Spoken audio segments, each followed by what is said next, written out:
Yeah. So, welcome back, students, to this 10th lecture on laws of motion. In this lecture, I would basically be telling you about what is called as how is friction basically related to what you call it as when a car or a vehicle, okay, when it basically takes a turn, how this friction basically comes into play. Okay, so that is what I am basically going to discuss in this particular topic over here. Okay, so what exactly we'll be doing and how the things will progress, we'll just see step by step. Okay, so last time we saw how the normal reaction has to be calculated. So today I'll be discussing a very important thing, that whenever a car or a vehicle it takes a turn, how this friction comes into play and how it basically avoids an object from skidding. Okay, so before that I'll just tell you that when any object, or when a car or a bike is basically taking a turn, right, so there comes into play what is called as a centripetal force. The centripetal force, we should know that the formula for the centripetal force is mv square by r. Okay, so just to explain it, let us say for example, on a curved path, right, say for example you have a curved path like this. Okay, now, on this particular curved path, if any curved path is there, as if I just see the formula over here, okay, on any curved path, you will have what is basically, yeah. So as you can see in the diagram over here, if you have a curved path, okay, and if a vehicle is going on this curved path, say for example, I just show you this vehicle over here, which is going, say, in a curved path with certain velocity, okay, then automatically what happens is there is a force which basically acts towards the center. Okay, this force which acts towards the center is basically called as a centripetal force. And you must have seen that because of this centripetal force, okay, this centripetal force is given by formula mv square by r. Okay, and that we basically denoted by which one? Fc. Fc is called as the centripetal force. And due to the centripetal force, there is a reaction over the other side, due to which the vehicle basically will tend to go in which direction? Opposite side. Okay, and that is what basically called as the centrifugal reaction, which also has the same value, which is mv square by r, action reaction pair. Okay, centripetal force is the force tending towards the center. What is m here? M is the mass of the vehicle whichever is taking the turn. Okay, v is the speed with which the turn is taken, r is the radius of the path of which the turn is taken. The reason why the vehicle skid is because of this centrifugal reaction, which I am just showing here, which is called as the centrifugal reaction. Okay, it's because of the centrifugal reaction, which is value wise it is equal to mv square by r. The vehicle basically has a force to skid outside. Okay, and who basically avoids the skidding? The force which avoids the skidding, as you can see in the diagram here, the force which avoids the skidding here in this particular case, right? So if I just show you this force over here, the force which is basically which will now avoid the skidding will be the centrifugal force. Okay, yeah, yeah. So I'll just write over here the frictional force. Okay, Fs, which is the frictional force, it avoids skidding. Okay, so as a student, now you must have tried to take sharp turns. Okay, so the only thing which is avoiding the skidding of the vehicle is the frictional force. And if the centrifugal force, okay, so you may skid. The reason you may skid is when the centrifugal force is greater than the frictional force. Okay, there is a chance that you may skid, and under which situation you may skid is that you may skid when the centrifugal force. Okay, so when the centrifugal force is greater than the frictional force, you will skid. So centrifugal force, which is almost equal to the centripetal force, depends on mv square by r. Okay, so it indirectly means that more the velocity, okay, if the velocity is more, then more the value of fc. Okay, more will be the value of fc. More the value of fc, okay, you will have what is called as, I can say that, greater the chances of skidding.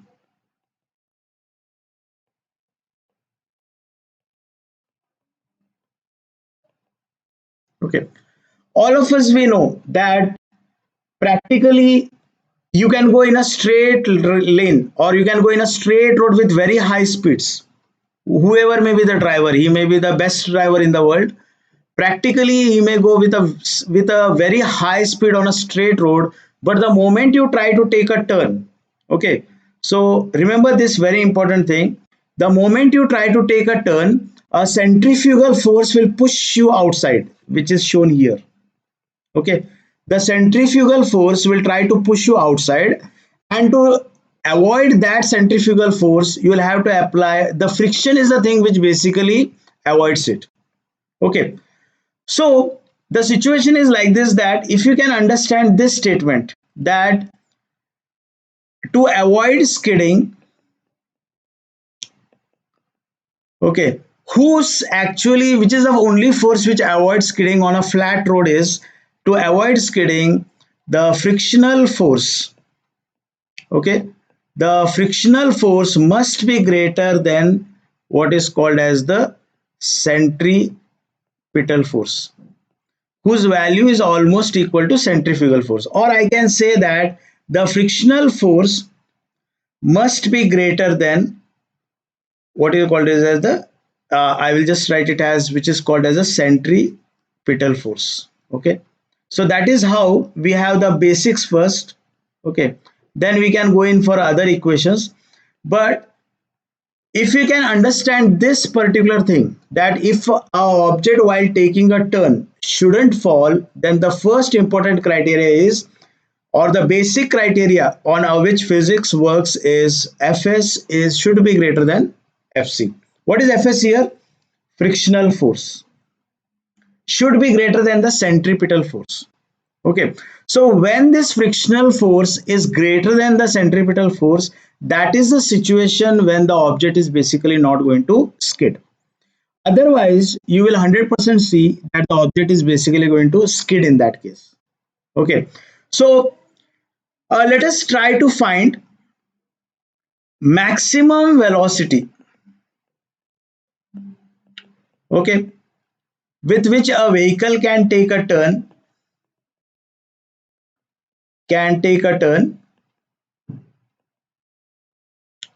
on a flat road with friction here. So this is our objective, that with what is the maximum speed with which the vehicle can take a turn on which is called as the flat road, right? So if you just see the clip over here, okay, I'll just show you what exactly, whatever I explained here, it will be very easy if you just see the diagram part or the clip over here. Okay, now as you can see, the moment the vehicle, so whatever I explained, now you can see diagrammatically, it will be more now easier for you, because some part I try to explain over there. Okay, see, when the vehicle is trying to take a turn, okay, you can see that there is a frictional force between the tire and this. Okay, so centrifugal force acts outwards, the frictional force basically acts in which direction? Inward direction.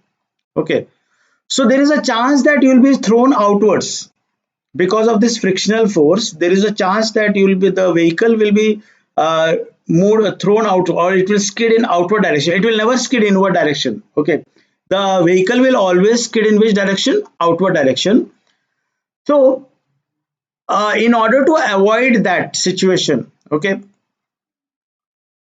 as you can see, if I just show you stepwise, how do you calculate friction? Last time, if you have seen the last video and the video before that, the way in which you basically avoid the friction is you frictional value is mu into normal reaction. That is how we call it. That is how we avoid the frictional, or that is how we calculate the frictional force. Okay. So normal reaction is given by m into g. The maximum frictional force which acts will be mu mg. If you can see the diagram over here, the maximum frictional force which can act is mu m into g. That is what is the maximum frictional force which can act. Okay. So if the vehicle should not skid, this value should be greater than that. Or if I go in a reverse way, okay, the vehicle will say, if I want to know the maximum speed with which the vehicle can turn, okay, the maximum speed is v max I will call. Okay, so the maximum speed, if I want to calculate, what I'll do, I will equate the centripetal force to the frictional force. Okay, and as you can see, the condition, just see this particular condition which you can see over here, that the centripetal force must be less than or equal to the frictional force, then only the vehicle will not skid in the outward direction. Okay, so if I just substitute the values now, okay, so when I just substitute the values, just see what basically happens. The value of frictional force is mv square by r. The centripetal force is mv square by r. Okay, and the frictional force is mu mg. Okay, and m gets cancelled. You will get v square is less than or equal to mu rg, or v equal to root of mu rg. Okay, so if I just show you here, okay, in this particular, if I just show you as calculations over here, okay, so what I basically am telling is that if the vehicle, I'll just equate them. I want to find maximum speed. Okay, as you can see, the or maximum velocity with which the vehicle can take a turn. Okay, so for that, what I'll be basically doing is I have equated, what do you call it as, see, the frictional force must be greater than or equal to the centripetal force. Okay, frictional force is given by mu into normal reaction, which must and should be greater than or equal to the centripetal force, right? Centripetal force, now normal reaction is mass of the vehicle into g. That must be greater than or equal to mass of the vehicle, maximum speed with which we can take a turn, square of that into the radius of the path r. Okay, now both the masses are same here. Okay, as both the masses are same, what I can do here is I can just cut the value of m over here.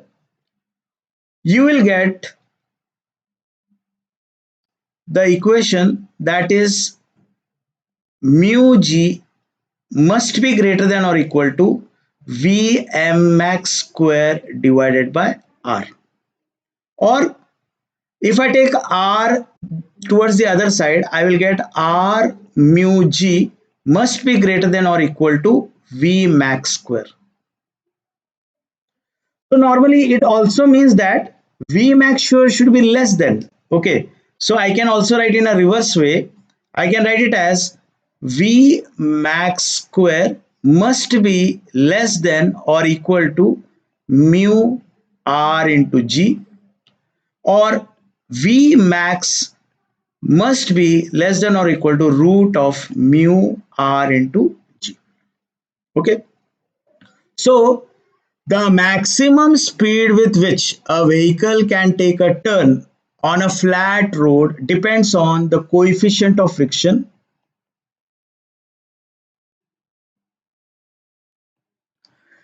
r is the radius, and g is the acceleration due to gravity.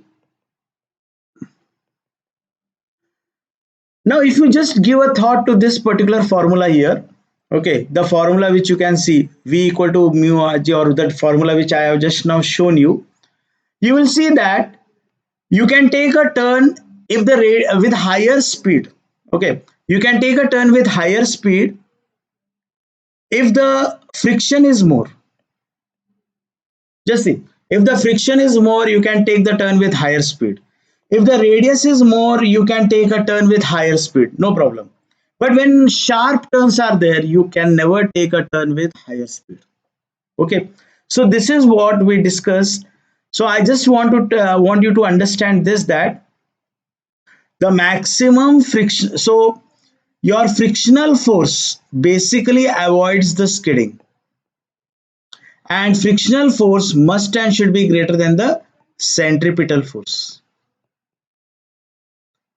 Okay, so as a student of PUC student, you should know the centripetal force is given by mv square by r. Frictional force is given by mu into n. Okay, so normal reaction is given by m into g. M and m basically gets cancelled.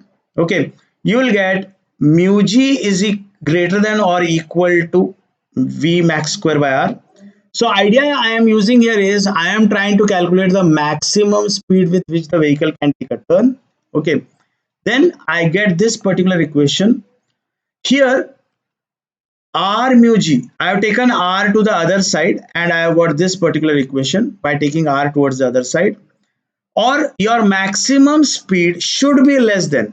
Okay, so this sign here, it basically means that maximum speed should be less than root of mu r into g. Okay, where r is the radius, g is the acceleration due to gravity, and mu is the coefficient of friction.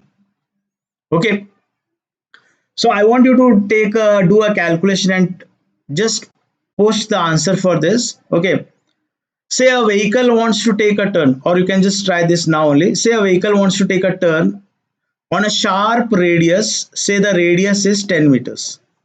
Okay, normally the coefficient of friction I'll take 0.5 meters. Okay, okay, of course the coefficient of friction doesn't have any unit. Okay, I'll just take the value here as say 0.5 is the value. Then what will be the maximum speed with which the vehicle can take a turn? That I can find by putting the using the formula mu r into g. Okay, so you want to take a turn of radius 10 meters, and I am trying to calculate with what speed you can take a turn. So the value will be root of 0.5, radius is 10 meters, into 9.8. Okay, so you can just take a few seconds and try to calculate this value. What is the maximum speed with which your vehicle can take a turn? Okay, and this will come out to be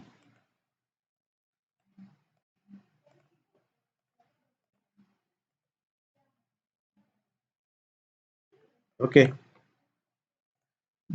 So this you will see may come out to be 7 meters per second. Okay, the speed with which it can take a turn is basically 7 meters per second, and if you convert it into what you call it as kilometers per hour, that will be 7 into 18 by 5, which is a converting factor. Okay, and I'll just show you the calculation here. Okay, this is 7 into 18 divided by 5. Okay, so that what can be the value here? Just calculate that. Yeah, that will be roughly 25 kilometers per hour. Okay, and you will see that it doesn't depend on which vehicle is there. Like whatever may be the mass of the vehicle, if the vehicle takes a turn with a speed more than this, the vehicle is 100% going to skid. Okay, so this is how you calculate basically the maximum speed with which a vehicle can take a turn on a bank road. Okay, so this is just an example which I took. So what was the radius I have taken? 10 meters, mu is 0.5 meters. So I'll be giving the same type of questions and you have to calculate the value here. Okay, so mu r into g. Okay, so once again, if you just go through that same video, I think again you'll understand, or that same clip over there. So what this clip basically shows is that when you are basically taking a turn, okay, say when a car or a bike, anything, whenever it takes a turn, there will be a force which is acting, which is a centripetal force, a force towards the center, which is mv square by r. Okay, exactly same will be a reverse force acting in the outward direction, which is again given by mv square by r. Okay, so that is a force which acts in which direction? Outward direction.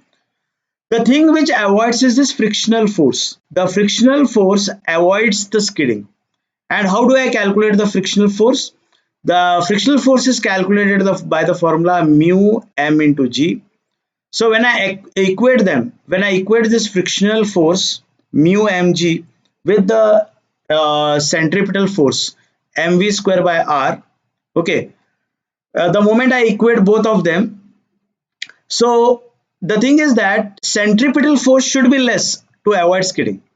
If it is more than that, the object is basically going to skid. Okay, and when you equate them, m and m basically gets cancelled over here. Okay, so you can see mv square by r is a centripetal force, mu mg is there, m and m basically get cancelled, and we'll get v is less than or equal to root of mu r into g. Okay, so this is how you basically calculate what is called as the maximum speed with which a vehicle can take a turn. So if I tell you, okay, on what factors it depends? It depends on the coefficient of friction mu. It depends on the radius. So which is easier, taking a turn on a larger radius or a smaller radius? On a larger radius, it is very easy. You can take a turn with higher speed. But when sharp turns are there, a sharp turn will have very less radius.